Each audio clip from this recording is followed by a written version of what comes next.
सब कुछ जीवन में है, लेकिन जीवन में कुछ चीजें ऐसे कर ली हैं जिसके कारण खुशी और शांति गायब हो गई है। छोड़ना है उन बातों को।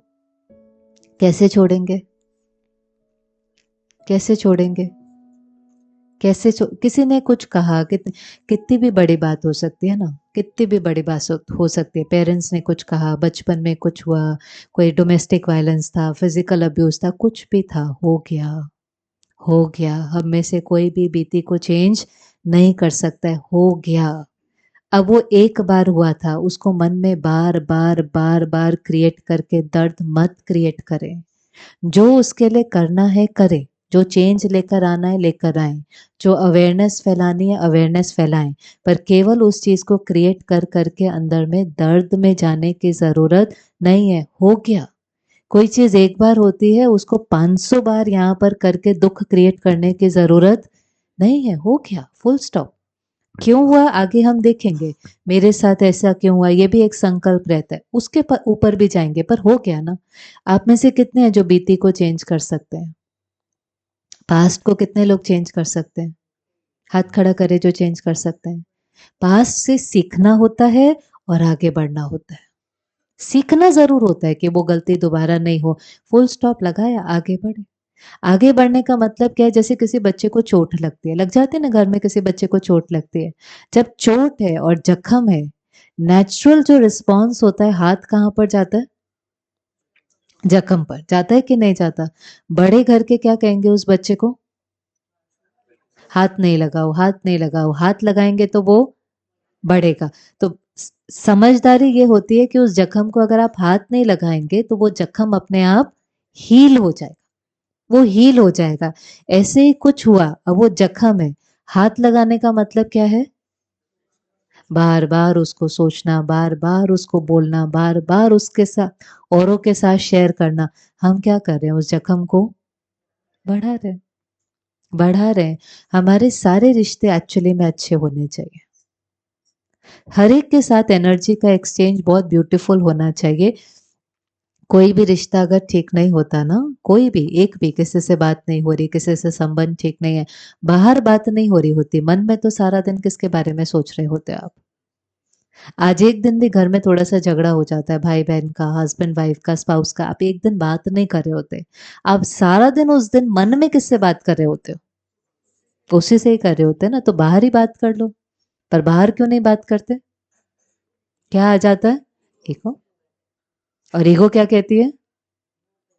हाँ जी, मैं क्यों बात करूं, कहती है ना ईगो। ईगो सारे हमारे दुख का कारण हमारी ईगो ही तो है। तो ईगो कहती है मैं क्यों बात करूं, उनको बात करनी चाहिए, मैं क्यों बात करूं? हाँ जी, सामने वाले को समझ में नहीं आता, सामने वाले को मेरी कदर नहीं है, सामने वाले को मेरी वैल्यू नहीं है, मैं ही बार बार जाकर के बात करूं, उनको तो कुछ पड़ी नहीं है, ये मेरी ईगो बोलती है। और मन में उन्हीं से बात कर रहे हैं, लेकिन बाहर नहीं बात करना चाहते। हमारी भी ईगो ऐसी बात करती है, उनकी भी ईगो ऐसी बात करती है। ईगो क्लैश होते होते उस रिश्ते के अंदर दूरी आ जाती है। यही तो होता है, और क्या होता है? हम पहले बात करें कि वो पहले बात करेंगे? क्यों हम पहले बात करें, वो पहले बात करें? क्यों हम पहले बात करें? घर में छोटी छोटी अनबन रोज होती है कि नहीं होती है? होती है कि नहीं होती है?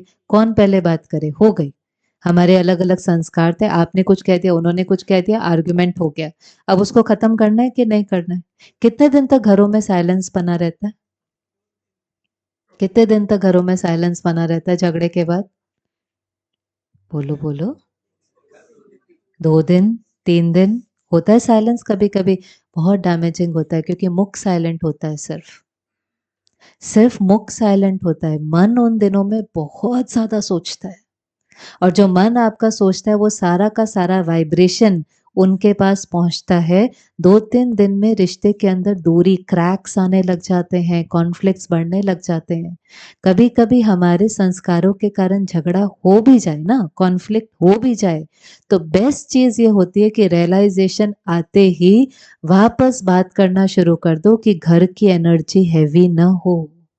अगर घर में 2 जने बात नहीं कर रहे होते, घर का एनवायरनमेंट इतना हेवी हो जाता है, फिर उस एनवायरनमेंट में हम सोचते हैं बच्चे पढ़ें, उस एनवायरनमेंट में हम सोचते हैं हर एक अच्छा परफॉर्म करे, नहीं हो सकता। उस नेगेटिव एनर्जी का हर एक के मन के ऊपर इन्फ्लुएंस पड़ता है। अगर हो भी जाता है, पहले तो होना नहीं चाहिए, चलो ठीक है, हो जाता है, उसके बाद 1-2 मिनट से ज़्यादा नहीं लगाना चाहिए बात करने में।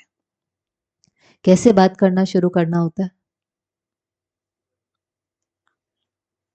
कैसे बात करना शुरू करना होता है? हम इनडायरेक्ट बात करते हैं, हम बच्चे को कहते हैं पापा को पूछो खाना खाना है, फिर पापा कहेंगे मम्मी को बोल दो मुझे नहीं खाना खाना। करता है? किस किस के घर में ऐसा होता है कि नहीं होता? किसको आप बीच में सैंडविच बना रहे हो? ये बहुत राइट एटीट्यूड नहीं है। फिर वो बच्चे का जो डेवलपमेंट है वो बहुत अच्छी नहीं होती है, वो भी यही सीखता जाता है, वो भी यही अब्जॉर्ब करता जाता है। फिर हम कहते हैं आजकल के बच्चे, उन्होंने ईगो देखी घर में तो उनके अंदर भी क्या बढ़ेंगे। हम चाहते हैं वो बहुत हम्बल हो, वो बहुत रिस्पेक्टफुल हो, वो बहुत काइंड हो, और वो देख क्या रहे हैं सारा दिन? ईगो का क्लैश। अगर वो ये देखते कि कुछ हुआ और तुरंत घर में वो चीज ठीक भी हो गई, तो उनके अंदर भी पावर आ जाती जाकर के ठीक करने की। अगर कुछ हो भी जाता है ना, इसमें अपनों में क्या ईगो लेकर के आनी है, वो अपने हैं हमारे।